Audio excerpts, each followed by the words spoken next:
তুহিন, দুটি প্রশ্ন। এক নম্বর হচ্ছে, এতক্ষণ ধরে আগুন জ্বলছে, কর্তৃপক্ষের কারোর সাথে আপনাদের কথা হয়েছে কিনা, কি বলছেন তারা? আমরা দেখেছি ফায়ার সার্ভিসের মহাপরিচালক গিয়েছেন, বাণিজ্য উপদেষ্টা যিনি একই সাথে বেসামরিক বিমান চলাচল যে মন্ত্রণালয় সেটির উপদেষ্টা তিনি সেখানে গিয়েছেন। আগুন সম্পর্কে তারা সবশেষ কোনো তথ্য জানিয়েছেন কিনা? আরেকটি হচ্ছে, এয়ারলাইন্সগুলোর সাথে আপনার কথা হয়েছে কিনা, যেই ফ্লাইটগুলো এখন ডিলে হয়ে গেল এই অনাকাঙ্ক্ষিত ঘটনার কারণে, সেগুলো নিয়ে তাদের আগামীর পরিকল্পনা কি?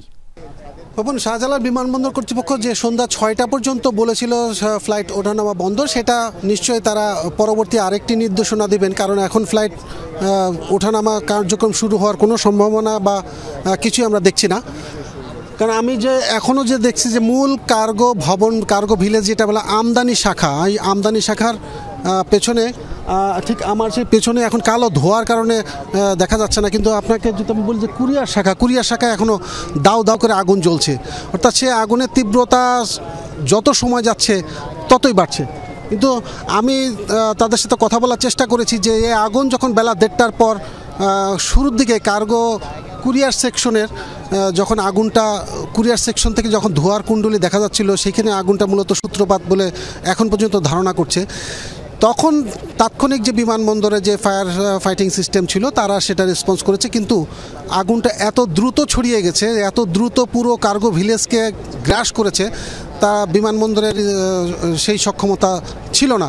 আশপাশ থেকে যে ফায়ার সার্ভিসের দমকল বাহিনীর সদস্যরা এসছে, 30টিরও বেশি গাড়ি এসছে, তারা মিলেও এই দোতলা ভবনের আগুন নিয়ন্ত্রণ করতে পারেনি। না পারার অন্যতম একটি কারণ যেটা বলা হচ্ছে যে কার্গো ভিলেজের দৈনিক সক্ষমতা, অর্থাৎ এই আমদানি শাখায় দৈনিক 300 টন মালামাল এখান থেকে খালাস করার সক্ষমতা বা ধারণ করার সক্ষমতা থাকে।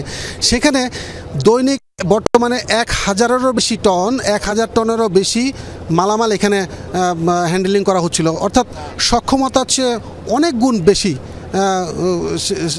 এখানে মালামাল আসছিল, এবং সেই মালামালের এই কার্গো ভিলেজের মূল দায়িত্ব ছিল বিমান বাংলাদেশ এয়ারলাইন্স। তারা এই কার্গো ভিলেজটা নিয়ন্ত্রণ করে, এবং কুরিয়ার শাখায় কাস্টমসের কিছু নিয়ন্ত্রণ হয়, যারা স্ক্যান করা হয়, জিনিসগুলো স্ক্যান করে যখন ডেলিভারি দেওয়া হয় তখন কাস্টমসের কিছু নিয়ন্ত্রণ থাকে। তাছাড়া এই পুরো কার্গো কমপ্লেক্স আমদানি শাখা এটা পুরো তো বিমান বাংলাদেশ এয়ারলাইন্সের নিজস্ব নিরাপত্তা নিজস্ব জিম্মায় থাকে, এবং তাদের দুর্বলতার কারণে আজকে এই আগুনটি ছড়িয়ে পড়েছে কিনা এই ব্যবসায়ীরা ক্ষোভ জানিয়েছেন। এছাড়া সিভিল এভিয়েশনের কর্মী যারা আছেন এরা বাইরে নিরাপত্তা দেয়, সেসব বিষয় নিয়ে তারা এখন ক্ষোভ প্রকাশ করছেন যে এই আগুন কিভাবে এত দ্রুত ছড়িয়ে গেল। আর এত দ্রুত ছড়িয়ে পড়ার আগুন যখন ভবনের ভেতরে ছিল বা ভবনের ভেতরের অংশ ছিল, 8 থেকে 10টি ফায়ার সার্ভিসের ইউনিট এসে কাজ শুরু করেছে, তখনও অর্থাৎ এই শেডের ভেতরে যে অংশগুলো থাকে তার যেই মালামালের 80% মালামাল থাকে শেডের বাইরে। অর্থাৎ রানওয়ের আপনার কার্গো ভিলেজের সামনে দেখবেন যে স্তূপ আকারে এরকম এলোমেলো করে বিভিন্ন বিমান থেকে যখন মালামালগুলো রাখা হয় তখন কিন্তু এই খোলা আকাশের নিচেই থাকে 80% বা 80%-এরও বেশি মালামাল, ভেতরে খুব কমই থাকে। তো এরকম একটি দিনে এইরকম আগুন লাগার পর আমরা এই ব্যবস্থাপনাও দেখিনি যে দ্রুত সেই মালামালগুলো বাইরের থেকে সরিয়ে নিবে, তখনও কিন্তু সেই মালামালে আগুন ছড়িয়ে যায়নি, এবং সেইগুলোর কারণে ফায়ার সার্ভিসের কর্মীরা সেই আগুন পর্যন্ত আসতেও তাদের যথেষ্ট বেগ পেতে হয়েছে। তারা এতগুলো গাড়ি আসলো, পানির অভাব নেই, গাড়ির অভাব নেই, ফায়ার সার্ভিসের শত শত কর্মী জান প্রাণ দিয়ে চেষ্টা করছেন, কিন্তু তারপরও তারা সেই বাইরে যে মালামালগুলো ছিল সেই মালামালগুলো আমরা দেখেছি নেয়ার কোনো উদ্যোগ বিমান বাংলাদেশ এয়ারলাইন্সের কার্গো হ্যান্ডেলিং যারা করে তাদের পক্ষ থেকে নেওয়া হয়নি। অর্থাৎ সেই মালামালগুলো এখনও পুড়ছে।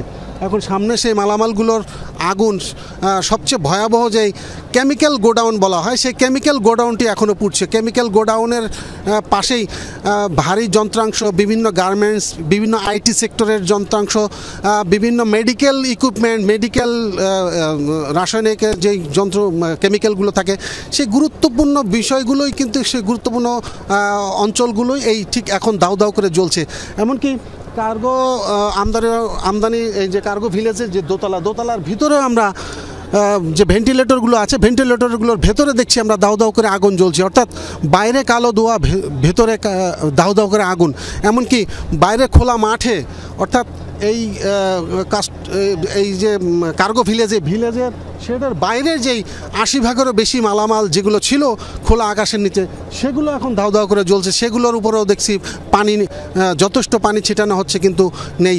কিন্তু এখানকার ব্যবসায়ী যারা আছেন তারা চোখের সামনে পুড়ে যাওয়ার পরে তারা ক্ষোভ প্রকাশ করছেন যে গত 1 সপ্তাহ বা 10 দিনের ভিতরে যে বড় বড় কয়েকটি আগুনের ঘটনা ঘটেছে, সেখানে আমাদের প্রযুক্তিগত সক্ষমতা নিয়ে তারা প্রশ্ন তুলেছেন।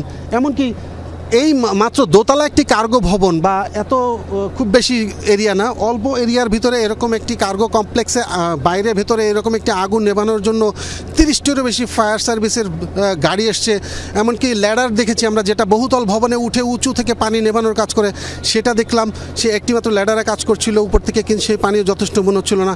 এমনকি রিমোট কন্ট্রোল সিস্টেমের একটি আগুন নির্বাপন যন্ত্র ভেতরে ঢোকানো হয়েছে, যেগুলো হয়তো কেমিক্যাল বিস্ফোরণ হতে পারে, সেখানে সশস্ত্র না গিয়ে রিমোট কন্ট্রোলের মাধ্যমে সেটা চেষ্টা করা হয়েছে। সেই চেষ্টাও আমরা দেখেছি তারা ভিতরে করছে, ভেতরে সেই আছে। এবং এগুলোর পরে প্রায় কমপক্ষে এখন পর্যন্ত আমরা শুনেছি 20 জন কর্মী আহত হয়েছেন, যাদেরকে সিএমএইচ, বিমান বাহিনীর মেডিকেল, এমনকি ঢাকা মেডিকেলও নেওয়া হয়েছে বলে আমরা খবর পেয়েছি। এবং ভেতরে এখনও যারা আছে তারা প্রাণপণ চেষ্টা করে যাচ্ছেন, কিন্তু তারা সবচেয়ে বেশি গুরুত্ব যেটা দিচ্ছেন যে এদিকে উত্তর পাশে যেখানে কার্গো কুরিয়ার সেকশনের পরেই বিমান বাংলাদেশ এয়ারলাইন্সের সবচেয়ে বড় হ্যাঙ্গার, যেটিতে সবচেয়ে গুরুত্বপূর্ণ ইকুইপমেন্ট এবং মেরামতের যে যন্ত্রপাতি থাকে, সেই ভবনটিকে রক্ষা করা হচ্ছে এদিকে। আর অন্যদিকে দক্ষিণ দিকে মূল টার্মিনাল ভবন, যেখানে যাত্রী সেবা দেওয়া হয়ে থাকে, সেই যাত্রী সেবার মূল টার্মিনাল ভবনের দিকে যেন আগুন না যায়, সেটি তারা চেষ্টা করে এই নিয়ন্ত্রণে রেখেছেন এবং নিয়ন্ত্রণে রেখেই মূল আগুন নেভানোর চেষ্টা করছেন। কিন্তু সবার একটি ক্ষোভ যে এই 2তলা ভবনের এই আগুন নেভানো এই প্রায় 2 থেকে 2.5 ঘন্টা 3 ঘন্টা হয়ে যাচ্ছে, এতেও আগুন নেভানো সক্ষমতা আমাদের এখনও হয়ে ওঠেনি। তারা জোর চেষ্টা চালিয়ে যাচ্ছেন। এতে ভেতরে যে মালামাল বর্তমানে ছিল বা আছে, এগুলো আর অক্ষত অবস্থায় আছে কিনা যথেষ্ট সংশয় প্রকাশ করেছেন সবাই। কারণ যেভাবে দাউ দাউ করে আগুন জ্বলছে, তাতে ভেতরে কোনো কিছুই বাকি থাকার কথা না। এখানে যেই সবচেয়ে হৃদয় বিদারক ঘটনা ঘটতে পারে, যদি কোনো পশু পাখি আনা হয়, পশু পাখি আনলেও সেগুলো এর ভেতরে থাকে, সেগুলো হয়তো পুরো শেষ হয়ে গেছে। এমনকি যারা বিভিন্ন আমাদের প্রবাসীদের মরদেহগুলো আনা হয়, সেই মরদেহগুলো যেখানে রাখা হয়, সেই অংশতে আমরা দেখছি দাউ দাউ করে আগুন জ্বলছে। আমরা জানি না সেখানে কোনো হতভাগার মরদেহ ছিল কিনা, সেগুলো থাকলেও সেগুলোর কী অবস্থা। এখন ভেতরে কোনোভাবেই কোনো মালামাল বের করা বা উদ্ধার করার কোনো অংশ যদি থাকতো বা মালামাল যদি আমরা বের করে স্তূপ করে বাইরে রাখা, সেরকম কোনো তৎপরতা আমাদের চোখে পড়েনি। এবং ফায়ার সার্ভিসের কর্মীরা যেটা অনানুষ্ঠানিকভাবে বলছেন যে সব কিছুই পুড়ে ছাই হয়ে যাওয়ার মতো অবস্থা। এখন যেগুলো জ্বলছে সেগুলো বিভিন্ন ভারী মেশিনারিজ, কেমিক্যাল, এবং সেই কেমিক্যালগুলোর ওখানে দাউ দাউ করে আগুন জ্বলছে। এখন আশঙ্কা করা হচ্ছে কেমিক্যালের বিস্ফোরণের কারণে যদি বিস্ফোরণ ঘটে যায়, সেক্ষেত্রে এই আগুন আরও দ্রুত ছড়িয়ে পড়ার একটা আশঙ্কা আছে। সেগুলো মাথায় রেখেই দমকল বাহিনী কাজ করছেন। এমনকি সেনাবাহিনী, বিমান বাহিনী, আনসার ভিডিপি এবং এপিবিএন সদস্যরা বাইরে উৎসুক জনতাকে সামাল দেওয়ার জন্য যথেষ্ট তারা বেগ পেতে হচ্ছে তারা নিয়ন্ত্রণে রেখে বাইরে এখন জোর চেষ্টা চলছে। সবারই আশা খুব দ্রুত হয়তো এই আগুন নিবানো হবে এবং নিবানোর পরেই আবার হয়তো ফ্লাইট ওঠানামার স্বাভাবিক কার্যক্রম এখানে চালু হবে।